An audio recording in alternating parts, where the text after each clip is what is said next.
शुरू हो गई है और इसकी शुरुआत मधुकर से हो रही है। कहां से उन्हें फंडिंग होती है, कहां पैसा रखा जाता है, कहां कैसे खर्च होता है, अब बाबा के बैंक की पूरी हिस्ट्री खंगाली जा रही है। देखिए रिपोर्ट।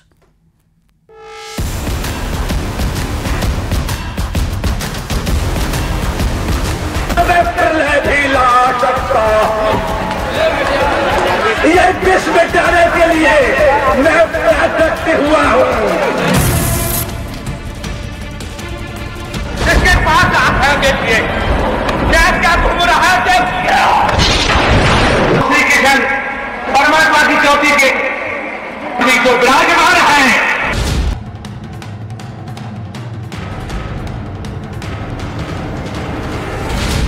बाबा के बैंक पर पुलिस की नजर। पाखंडी के फाइनेंसर छिपे हैं किधर? कहां से आया पैसा, कहां कहां छुपाया? मोरों के मनी ट्रेल पर पुलिस की नजर।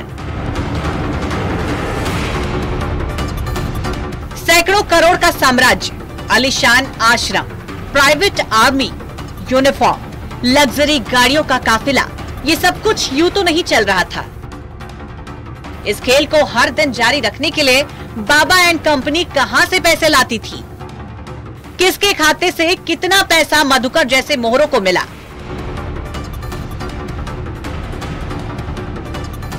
दान के नाम पर फंडिंग करने वाले भी रडार पर हैं।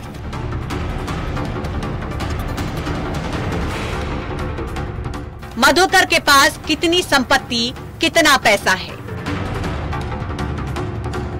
बाबा और मधुकर को सियासी फंडिंग कितनी हुई?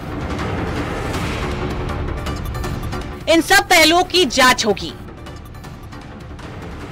राजस्व विभाग से जितनी भी चल अचल संपत्ति है उसके बारे में बात करी जा रही है और जो कोई भी इस पे राजनीतिक दल इसमें अपने राजनीतिक कारणों से या निजी कारणों से जुड़ रहे हैं उनके खिलाफ कठोर से कठोरतम कार्रवाई की जाएगी। यानी पुलिस सीधे पाखंडी बाबा पर हाथ न डालकर उसकी मोहरों के जरिए उस तक पहुंचने की तैयारी कर रही है क्या? क्योंकि वैसे भी बाबा का सारा फंड, सारे आश्रम, सारा काला साम्राज्य ट्रस्ट और उसके मोहरे के नाम पर है। हाथरस कप्तान निपुण अग्रवाल ने प्रेस कॉन्फ्रेंस में ये साफ साफ कहा था कि पुलिस मधुकर के पूरे बैकग्राउंड खंगाल रही है, क्योंकि मधुकर ही हम कमेटी का सबसे सीनियर मेंबर है और यही हम कमेटी पैसे का सारा खेल करती है। सत्संग में खर्च होने वाले करोड़ों रुपए मधुकर जैसे हम कमेटी के लोग ही जुटाते हैं। यानी साफ है कि अब देव प्रकाश मधुकर के साथ उसकी मदद करने वालों की भी खैर नहीं है, क्योंकि देव प्रकाश मधुकर की मदद करने वाले भी जांच के दायरे में है।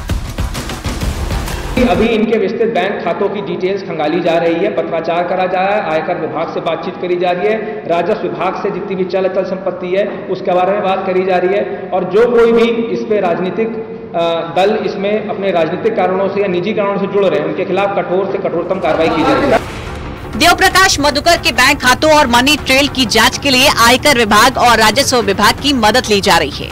देव प्रकाश मधुकर को दिल्ली के नजफगढ़ इलाके से गिरफ्तार किया गया था। पुलिस की टीम देव प्रकाश मधुकर के बैंक खातों की जांच कर रही है। देव प्रकाश मधुकर बाबा सूरजपाल के लिए कहां से फंड जुटाता था, ये भी जांच के दायरे में है। इसके साथ ही क्या किसी राजनीतिक दल से फंड मिलता था, इसकी भी जांच की जा रही है। देव प्रकाश मधुकर की चल और अचल संपत्ति पर भी पुलिस की नजर है। पुलिस डोनर की लिस्ट और यूनिफॉर्म के लिए कपड़े कहां से आते थे, उसकी जांच भी हो रही है। दरअसल बाबा शाकाहारी जिस लेविश लाइफ स्टाइल के साथ रहता है, जिस तरह लग्जरी गाड़ियों की फ्लीट, प्राइवेट आर्मी, उनकी यूनिफॉर्म और सैलरी, उन सब के लिए पैसा जुटाना कोई आसान काम नहीं लगता। जबकि बाबा यह दावा करता है कि वह अपने श्रद्धालुओं से दान नहीं लेता। पुलिस मधुकर से पूछताछ कर इस पूरे मामले को खंगाल रही है और यह पता कर रही है कि सच में बाबा दान नहीं लेता या फिर दान के नाम पर कहीं और से फंडिंग का खेल जारी है। सवाल ये भी है कि क्या बाबा सूरजपाल ने गुप्त फंडिंग से अपना साम्राज्य खड़ा किया, और अगर ऐसा नहीं तो मैनपुरी आश्रम में लगी दानदाताओं की लिस्ट में सिर्फ 10,000 रुपए से ज्यादा दान देने वालों के नाम क्यों नहीं है? क्योंकि न्यूज़ 18 की ग्राउंड रिपोर्ट में ऐसा कोई दानवीर नजर नहीं आया। कभी भी आप किसी दान पात्र या दान पेटी के बारे में जानकारी लेंगे तो दानदाताओं का नाम शुरुआत से लेकर आखिर तक होता है। यानी अगर किसी ने 1 रुपया दान दिया हो और किसी ने 1000 दिया हो तो सभी का नाम लिखा जाता है, या कागजों में या फिर शिलाखंड में। लेकिन बाबा के आश्रम में इससे उलट है। 5000 और 10,000 नहीं, बल्कि 10,000 से नीचे का कोई भी दान इस दान जो सूची है इसमें नहीं लिखा गया है। यानी 10,000 से ऊपर जिसने दान दिया है ये सिर्फ सूची उन्हीं लोगों की है। और ये वो लोग हैं जो बाबा के इन आश्रमों को फंड करते हैं या इन्होंने दान दिया है। ये किस तरह का दान है जिसमें समय नहीं लिखा गया, सिर्फ अमाउंट लिखी गई है। इतना ही नहीं, इस लिस्ट में कुछ नाम ऐसे भी हैं जिनके सामने रकम का जिक्र नहीं है। हमने पहले भी बाबा के गुप्त दान सोने की खदान वाली थ्योरी बताई थी।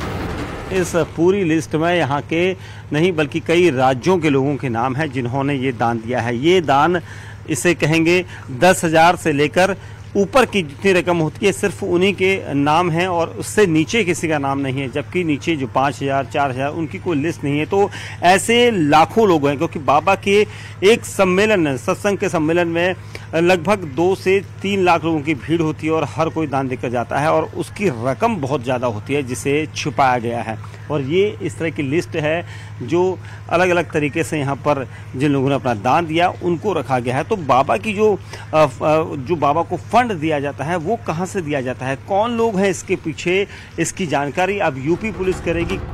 क्या ये नाम जिसके आगे दान की रकम नहीं लिखी, ये वही लोग हैं जो गुप्त दान के जरिए बाबा के सोने की खदान भरते हैं? Bureau report, news 18।